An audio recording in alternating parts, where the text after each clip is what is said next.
Hello friends, नमस्कार। मेरा नाम पुष्पराज सिंह है। आप देख रहे हैं पुष्पराज एजुकेशनल चैनल में आपका हार्दिक स्वागत है।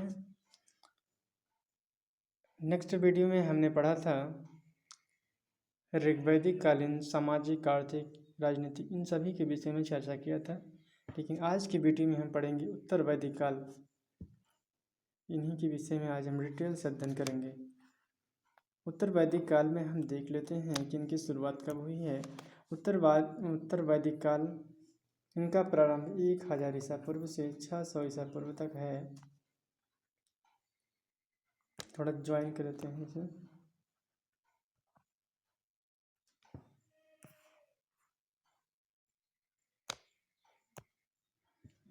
हाँ, तो फ्रेंड्स, उत्तर वैदिक काल की चर्चा कर रहे थे। तो इसकी शुरुआत 1000 ईसा पूर्व से 600 ईसा पूर्व है। इस काल को उत्तर वैदिक काल कहा जाता है। इस काल में तीनों वेदों की रचना की गई है। जिसके अंतर्गत है सामवेद आ जाता है, यजुर्वेद है, अथर्ववेद है। इसके अतिरिक्त हैं ब्राह्मण है, आरण्यक है, उपनिषद और वेदांग है। इन सभी की चर्चा उत्तर वैदिक काल में की गई है। इस काल को हम साहित्यिक स्रोत माना जाता है, क्योंकि अधिकतर वेद जो कि इसी काल में स्टडी की गई थी, लिखी गई थी।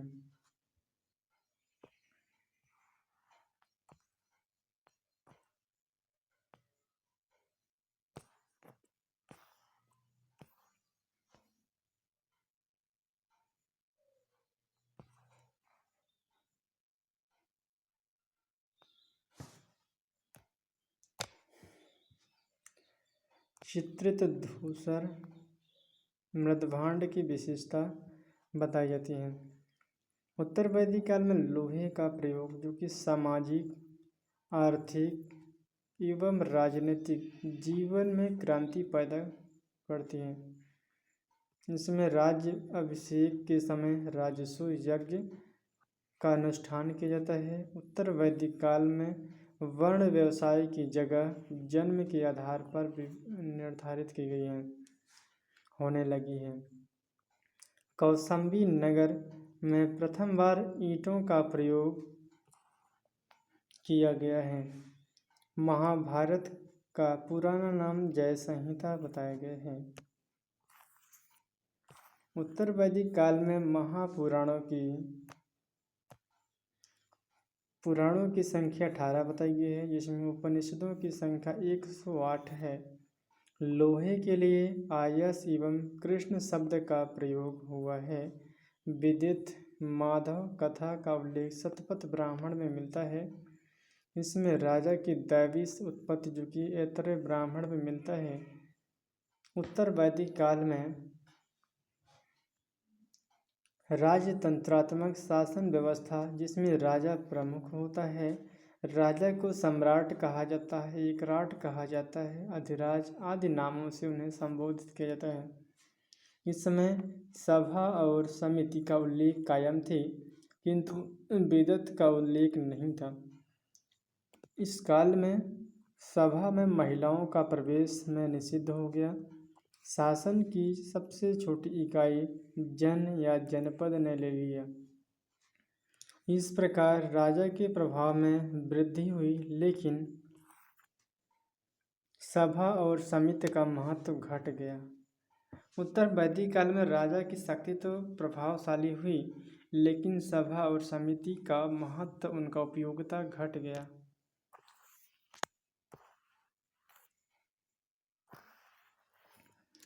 ऋग्वैदिक काल में बलि एक स्वच्छाकारी कर था, लेकिन उत्तर वैदिक काल में यह नियमित कर बन गया।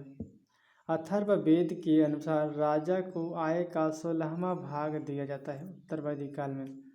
इस काल में राजस्व एवं अश्वमेध वाजपेय का राजनीतिक महत्व था। उत्तर वैदिक काल में मुंजवत, त्रिकुट या कैनज, मैनास, हिमालय क्षेत्र में स्थित पर्वतों का उल्लेख मिलता है।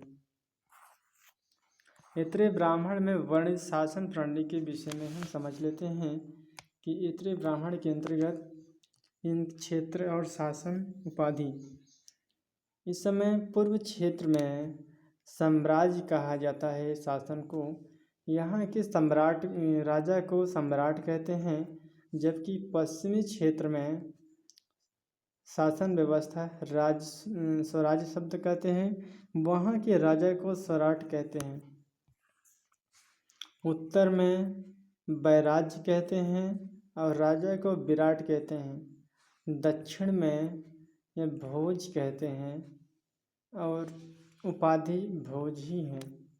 हमारे मध्य प्रदेश जो कि इम्पोर्टेंट है, मध्य प्रदेश में शासन को राज्य कहते हैं, वहाँ के सम्राट यानी राजा कहते हैं।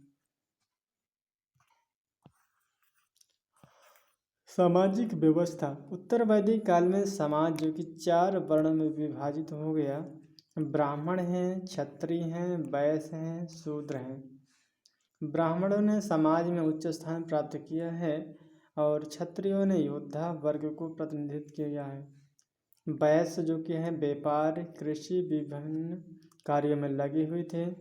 शूद्रों का काम तीनों उच्च वर्ग की सेवा करना। स्त्रियों को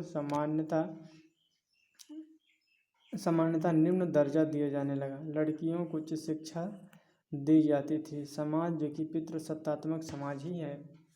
उत्तर वैदिक काल में समाज जो कि 4 वर्णों में विभाजित ही है।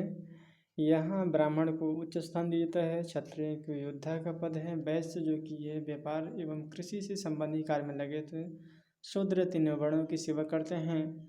इस समय इम्पोर्टेंट फैक्ट जो है यह स्त्रियों। उत्तर वैदिक काल में स्त्रियों को तो सामान्यतः शिक्षा दी जाती है, लेकिन उनकी दयनीय दशा निम्न को समझा जाता था। ऋग्वैदिक काल की कक्षा। तो फ्रेंड्स एक बार फिर से रिवीजन कर लेते हैं उत्तर वैदिक काल के विषय में। उत्तर वैदिक काल में इसकी शुरुआत 1000 से 600 ईसा पूर्व काल में होता है। इसमें 3 वेदों की रचना की गई है, सामवेद, यजुर्वेद, अथर्ववेद। इसके अलावा 3 वेद और हैं, 3 ब्राह्मण है, आरण्यक है, उपनिषद और वेदांग है। इस काल में साहित्यिक स्रोत वेद को ही माना जाता है। चित्रित मृत भांड की विशेषता है लोहे का प्रयोग सामाजिक, आर्थिक, राजनीतिक जीवन में क्रांति पैदा करते हैं। राज्य के समय राजस्व यज्ञ का अनुष्ठान किया जाता है। उत्तर वैदिक काल में वर्ण व्यवसाय की जगह जन्म आधारित है, जबकि ऋग वैदिक काल में वर्ण व्यवसाय, उस समय समाज व्यवसाय के आधार पर उनके वर्ण का निर्धारित किया जाता था। लेकिन उत्तर वैदिक काल में समाज में व्यक्तियों को जन्म के आधार पर निर्धारित होने लगी। उस समय प्रथम नगर बताया गया है कौशाम्बी को। यहाँ पर सबसे प्रथम बार पक्की ईंटों का प्रयोग किया गया है। महाभारत का पूरा नाम जय संहिता है। महापुराणों की संख्या 18 है। उपनिषदों की संख्या 108 है। लोहे के लिए आयस एवं कृष्ण शब्द का प्रयोग हुआ है। विद्युत माधव कथा का उल्लेख है, ब्राह्मण में मिलता है। दैवी उत्पत्ति ऐत्रेय ब्राह्मण में मिलता है। राजतंत्रात्मक शासन व्यवस्था जिसमें राजा प्रमुख है। राजा को सम्राट, एकराट, अधिराज आदि नामों से जानते हैं। सभा और समिति का उल्लेख कायम थी, किंतु विद्युत का उल्लेख नहीं मिलता। इस काल में महिलाओं को प्रवेश निषिद्ध हो गया। शासन की सबसे छोटी इकाई जन या जनपद ने ले लिया। इस प्रकार राजा के प्रभाव में वृद्धि हुई, लेकिन सभा और समिति में इसका महत्व घट गया। ऋग्वैदिक काल में बलि देने की एक शिक्षा कार्य जिसे इच्छा कहते हैं, जो कि उत्तर वैदिक काल में पूरी तरह चेंज हो जाती है। इसे नियमित कर बना दिया जाता है। इसमें अथर्ववेद के अनुसार राजा को आय 16वां भाग दिया जाता है उत्तर वैदिक काल में राजस्व और अश्वमेध वाजपेयी का राजनीतिक महत्व था। उत्तर वैदिक काल में मुंजवत, त्रिकुट और कैनजत मैनान हिमालय क्षेत्र में स्थित पर्वतों का उल्लेख मिलता है। ऐतरेय ब्राह्मण में वर्णित शासन प्रणाली के विषय में है कि पूर्व क्षेत्र में है साम्राज्य कहते हैं, सम्राट कहते हैं उपाधि राजा को, पश्चिम में है स्वराज्य है, शासन को स्वराट है उपाधि। उत्तर वैदिक काल में उत्तर दिशा में है वैराज्य है और विराट कहते हैं राजा को, दक्षिण में भोज और उपाधि भी भोज है, लेकिन मध्य प्रदेश में राज्य और राजा को राजा ही कहते हैं। सामाजिक व्यवस्था में समाज 4 वर्णों में विभाजित है, ब्राह्मण, क्षत्रिय, वैश्य, शूद्र। ब्राह्मणों ने समाज में उच्च स्थान प्राप्त किए है, क्षत्रियों ने योद्धा वर्ग को प्रतिनिधित्व किया है, वैश्य ने व्यापार एवं कृषि विभिन्न कार्यों में लगे हुए थे।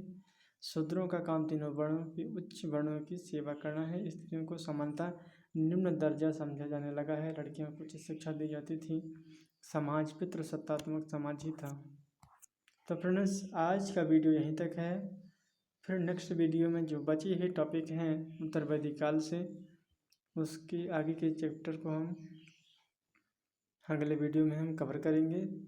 चलिए आज का वीडियो यहीं तक एंड करते हैं, फिर मिलेंगे, तब तक के लिए थैंक यू सो मच। जय हिंद, जय भारत।